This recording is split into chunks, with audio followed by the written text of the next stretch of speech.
You've probably done this. Market was rising. Everyone around you was investing, so you invested too. Then it dropped, and you panicked, and you sold, right before it recovered. Or maybe it wasn't the stock market. Maybe it was a business opportunity you saw too late. A property you almost bought before the prices went up. A skill you almost learned before the market needed it.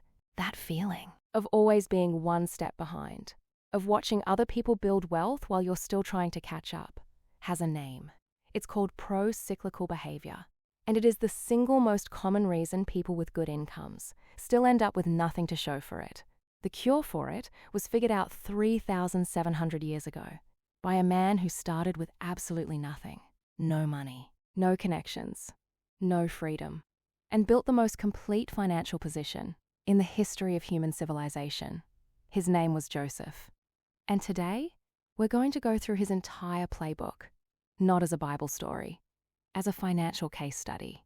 Because every principle he used, counter-cyclical strategy, information, asymmetry, commodity positioning, sustainable wealth building, your financial advisor charges you to explain today. Joseph figured all of it out in 1700 BC. Let's get into it. So let's talk about Joseph, Hebrew man, living in Egypt around 1700 BC. Not by choice, his own brothers sold him into slavery for 20 pieces of silver. His brothers. We'll unpack that psychology another day. He ends up in an Egyptian prison. No money, no connections, no influence, but one very specific skill. Joseph could interpret dreams.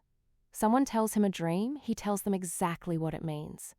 Now, in 1700 BC, that skill was treated like a superpower. But here's what I want you to see. Because in modern financial terms, what Joseph was actually doing was reading signals, patterns in information that others couldn't decode. That skill is worth billions today. Hedge funds pay analysts millions of dollars to do exactly this. Read patterns, forecast outcomes, act before anyone else does. And then Pharaoh has a nightmare. The most powerful man on earth wakes up in a cold sweat, calls every advisor, every wise man, every expert in Egypt. None of them can interpret it. So someone remembers the Hebrew prisoner.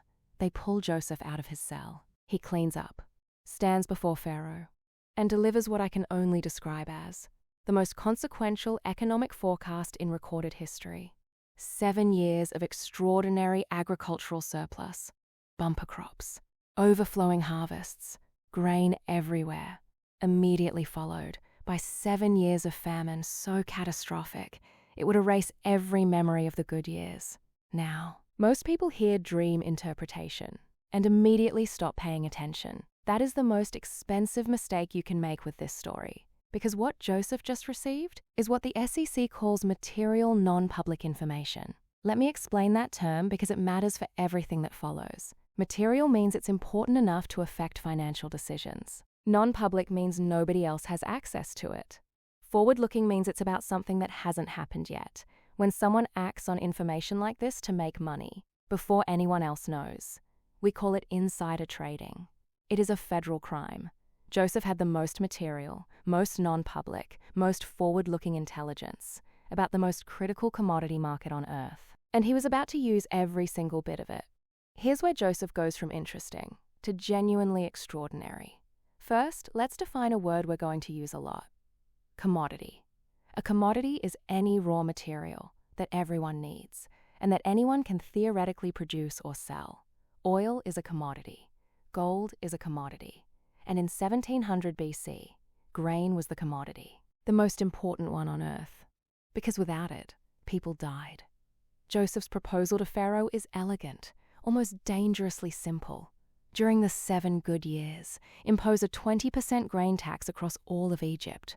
Not 20% of people's food, 20% of the surplus, the extra, the grain people don't need right now. Collect it, store it, every city, every region, under one centralized authority, under one person's control. Now, in modern finance, this is called building a position. A position is when you accumulate a large holding of an asset before the rest of the market realizes it's valuable. The best investors in the world, Warren Buffett, George Soros, Ray Dalio built their fortunes by identifying what would be valuable before others did, and quietly accumulating as much as possible. Joseph was doing exactly this, at national scale, with state resources.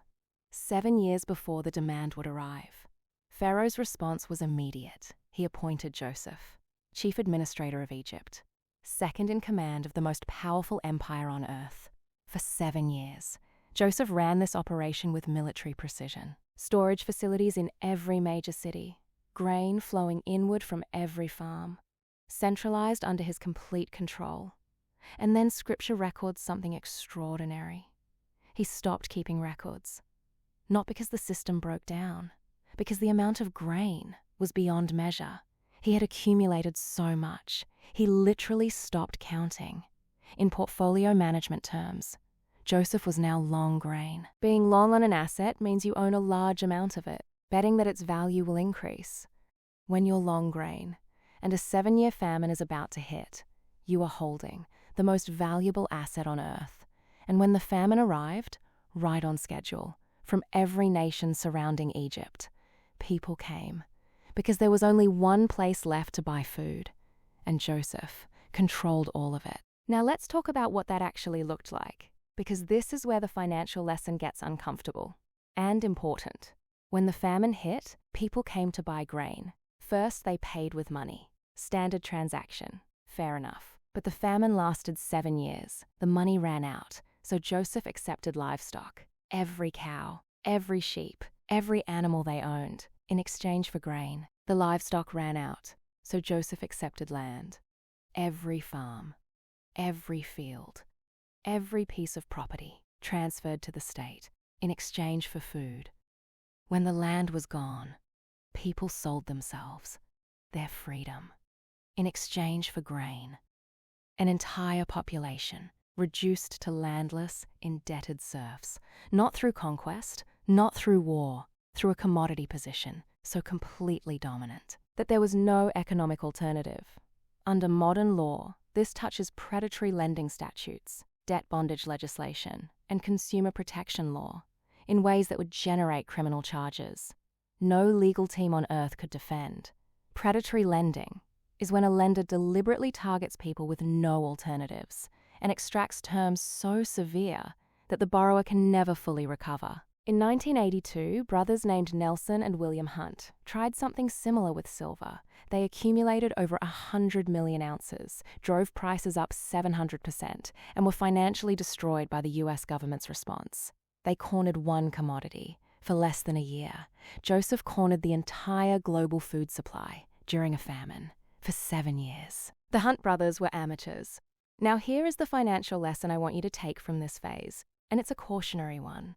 Concentrated power over any single resource, whether that's a commodity, a client, an income stream, or a skill, creates extraordinary short-term leverage and catastrophic long-term fragility.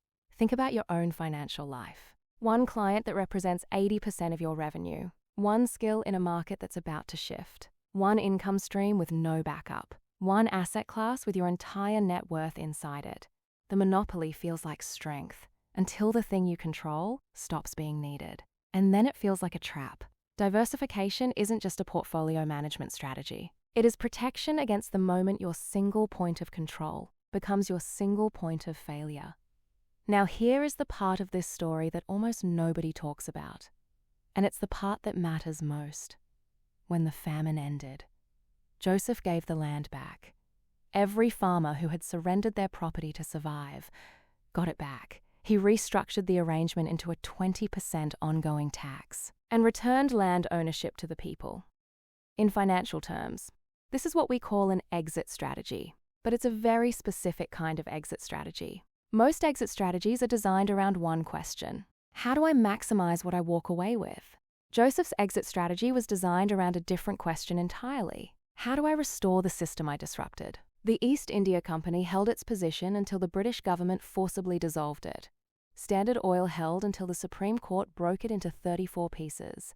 De Beers maintained artificial scarcity for nearly a century, before market forces and legal pressure finally eroded their control.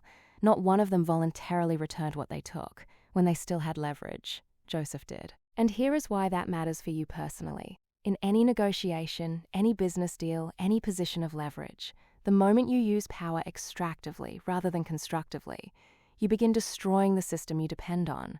The landlord who extracts maximum rent destroys the tenant base. The employer who underpays destroys the talent pipeline. The business that overcharges destroys the customer relationship. Short-term extraction always looks like winning, until the system you are extracting from collapses. Joseph understood that his long-term position depended on a functioning economy around him, so when the emergency ended, he restored the conditions that made prosperity possible. That is not charity. That is sophisticated long-term thinking.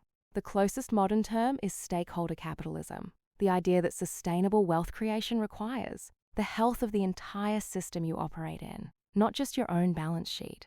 Joseph figured this out 3,700 years before the Harvard Business Review. So let me bring this into your life. 4 principles, directly from Joseph's playbook. Apply them this week. Principle 1, counter-cyclical positioning. Remember that feeling at the beginning of this video. Investing when everyone else was investing. Arriving after the best opportunity had already passed. That's pro-cyclical behavior.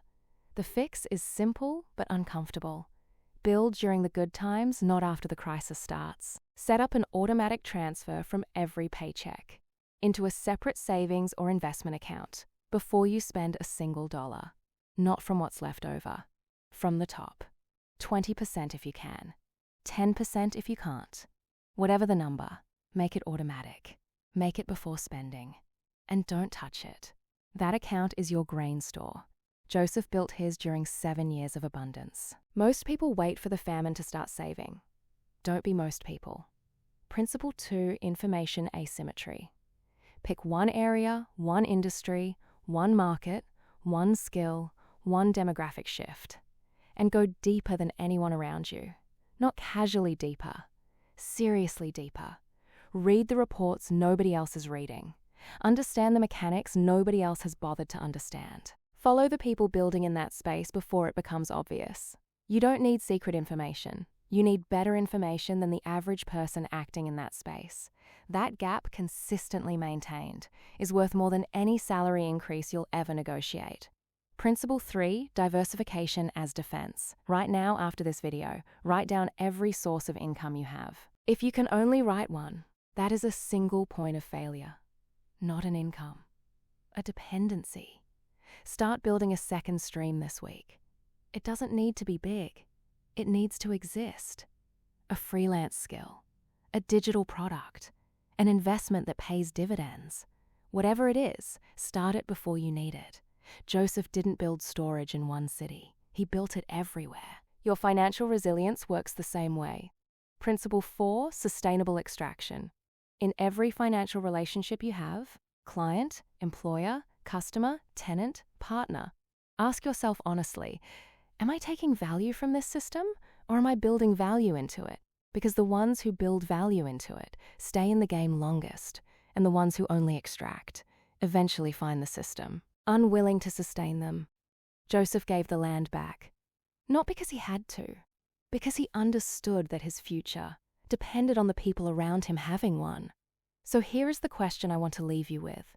Joseph had 7 years of warning, 7 years of abundance, to build something that would protect millions of people before the crisis arrived. Most of us don't get 7 years, but most of us get some warning, a stable period, a good income, a window before things get harder. The question isn't whether that window exists. The question is what you're doing with it right now. Because the famine always comes. It just doesn't announce itself in advance. Joseph knew that, and he acted like he knew it every single day of those 7 good years. The 4 principles in this video aren't ancient history. They're the same decisions sitting in front of you, right now, disguised as ordinary days. Counter-cyclical strategy. Information asymmetry. Diversification as defense. Sustainable extraction. 4 principles. 3,700 years old. Still waiting, for most people, to actually use them. The real question isn't whether Joseph was a hero or a criminal. Honestly, I've gone back and forth on that one myself, because the same strategy that saved millions of lives also stripped an entire population of everything they owned. He did both, deliberately. Which means the principles in this video are not inherently good or bad. They are just powerful. Counter-cyclical strategy. Information asymmetry. Diversification as defense. Sustainable extraction. What you do with them is entirely up to you. Joseph made his choice. And 3,700 years later, we're still arguing about whether it was the right one.